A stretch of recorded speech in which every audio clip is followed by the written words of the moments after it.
Hello all and welcome back. I hope you're all doing really well. Thank you yet again for the love and support on yesterday's video. If you missed it, make sure you go check it out. Lots of decent information in that for you guys. That being said, this video will be one of the most important videos I have made year to date, I believe, as it is one of the biggest Hedera mainnet upgrades we have ever seen and will seriously improve the dominance of the Hedera ecosystem, the number of dApps we see on the Hedera ecosystem and integrations. And I'll be touching on that later in the video. Giveaway is probably in the title, as it effectively enables anything built on top of Ethereum to be integrated directly into Hedera. This news is absolutely unfathomable for the ecosystem in general, and is a massive step forward towards serious adoption of the Hedera ecosystem. Really bullish stuff. As per usual, we'll quickly jump into the market overview, as we normally do, touch some news, and then I will cover that Hedera Ethereum piece. As we can see, some of the top gainers we can see over here, Osmo, which is part of the Cosmos ecosystem, that's pumping fairly nicely at the moment. Rest of the markets are down. Trend is continuing. As I said, I did feel as if we were going to have continued movement towards the downside. That's where the equities markets were pointing, and this is where we are moving. The crypto fear and greed indexes as well are still at very lows. My position yet again does not change. It will not change until I have some overwhelming evidence to point me in another direction. I am continuing to average down into my positions. Still believe in crypto for the long term. And obviously, if you guys believe the same way and have analysed the risks, etc., this is a good opportunity to buy some very high blue chip projects that will survive the long term at steep discounts. Projects like Hbar, Engine, for example, XLM, XRP. What else have we got on here? We've got Rune as well, is something that I've been eyeing up. Obviously, Link I've started buying back, Quant as well, the two interoperability chains. So many great opportunities. I can even see XDC here, which may do fairly well over the sort of medium term. Up in the right hand corner is at a steep discount at the moment. As long as you are purchasing solid fundamental projects that will do well into the future, the chances are you'll probably make some money if you hold for the right length of time. Of course, never any financial advice on this YouTube channel. Make sure you're doing your own research, but hopefully I'm giving you some more information about these projects. That being said, some really bullish news for sort of crypto markets and retail investments in general. FTX US, which is one of the biggest crypto exchanges in particular in the United States, has just launched stock trading with zero fees. This is obviously really bullish as it merges those together. You may see a lot of retail traders that trade equities now open up accounts on FTX to trade equities and also dabble in crypto on the side. This could see additional capital from these retail investors flow into the crypto sphere. Now, of course, us retail investors are nowhere near as big as the institutions, so this isn't a massive piece of news that we'd have liked to have seen. However, nonetheless, it is a small piece of bullish sentiment in these sort of uncertain, risky times at the moment, highly volatile times, I should say.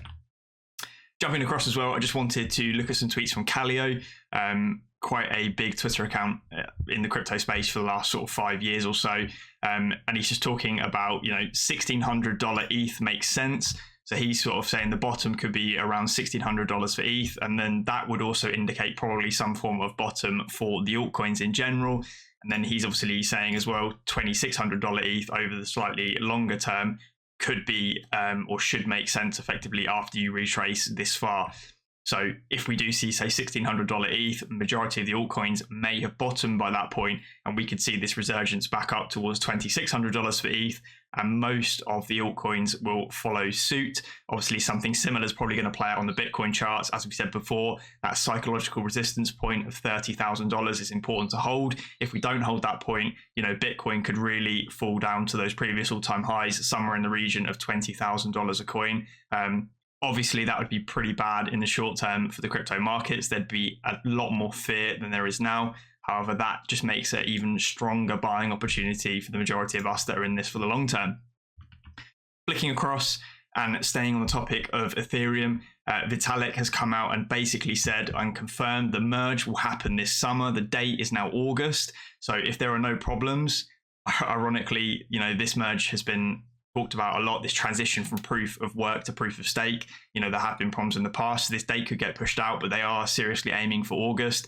Buterin said at the ETH Shanghai Web 3.0 Developer Summit yesterday. The merger's highly anticipated upgrade to Ethereum that, if all goes smoothly, will shift the major blockchain from proof of work mechanism to proof of stake. Currently, Ethereum relies on a proof of work model where miners race to complete complex puzzles to validate transactions.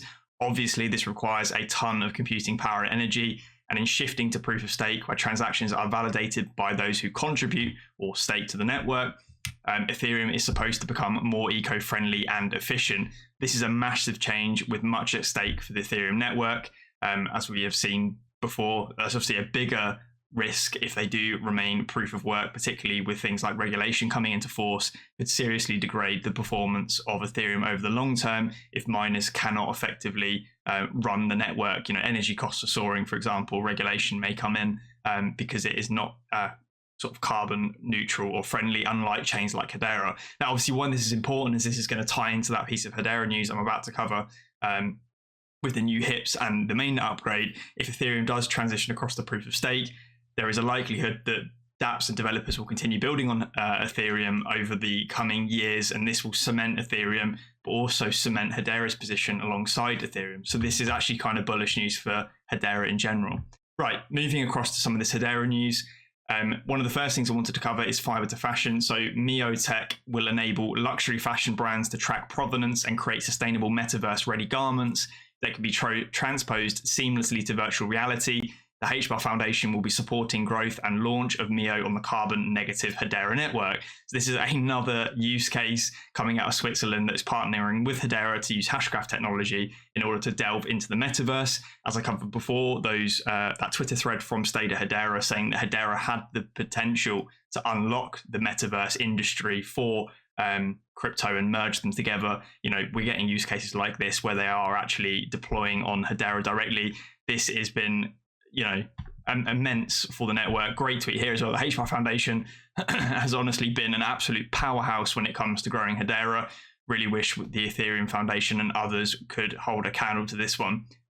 Hedera have been doing a fantastic job with lots of these different foundations and funds they've set up.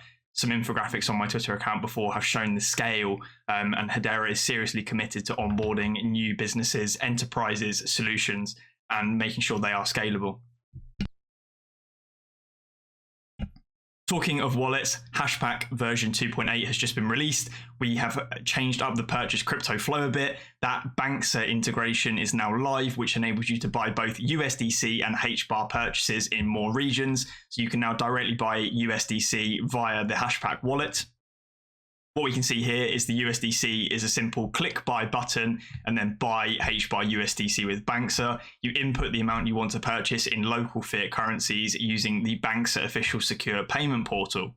Some other things they've added as well: select proper file for NFT thumbnails, tweaks to association input, converted CSV timestamps to dates, tiny bars to Hbars, etc. So tons of patch notes here. And obviously here is that user interface. You click buy, you end up with two options: the traditional Hbar with MoonPay that's always been in HASHPACK, and now you've got the buy Hbar or USDC with BANXA. You come into here and you use their interface to purchase. Be aware, obviously, there are certain fees associated with this. I have seen some comments in my previous videos that it may be a little bit more expensive than you would have liked. If you are in the UK, as far as I'm aware, BANXA, I believe, is actually fee-free if you do a bank transfer. I know bank transfers are not available to US customers, for example, but here in the UK, bank transfers are incredibly popular, and this may actually be fee-free. It's something that I will test. Maybe you guys can test as well and report on it. If it is fee-free, I will probably migrate to doing that if I'm making Hbar purchases directly within HASHPACK, as it's easier than buying through a centralized exchange, eating fees, and then transferring across. So big improvement there. Right, so what is this Hbar or Hedera upgrade that I've been babbling on about for the last 10 minutes or so? So Hedera are proud to announce today the creation of HIP 482, so that is Hedera Improvement Proposal 482, the JSON RPC relay. This HIP enables the support of wallets such as Metamask, libraries such as ethers.js, web3.js, and developer tools such as Truffle and Hardhat. So boiling this down effectively, this enables Hedera native tokens or HTS tokens to be stored directly within MetaMask wallets.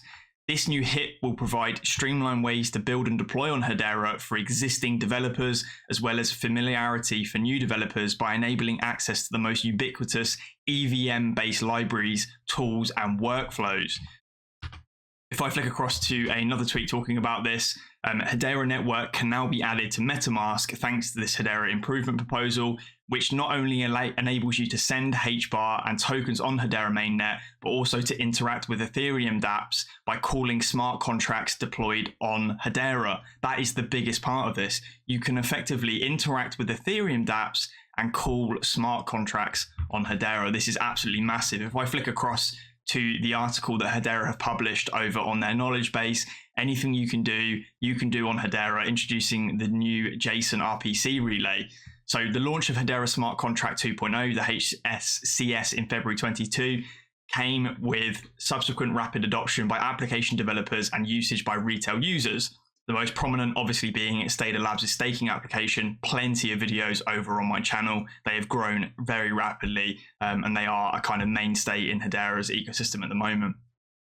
HSCS 2.0 offers significant advantages, including optimizations of the Besu EVM for the Hedera network. In addition, Hedera core contributors have integrated the Hedera token service into the HSCS. So that's obviously all our tokens that we know and love: 𝗏𝗏, 𝗟𝗏𝗙, Source, etc., enabling application developers to combine the full programmability offered by EVM-based smart contracts with native fungible tokens and NFTs, so non-fungible tokens, configured and minted using the fast, efficient, and low-cost HTS.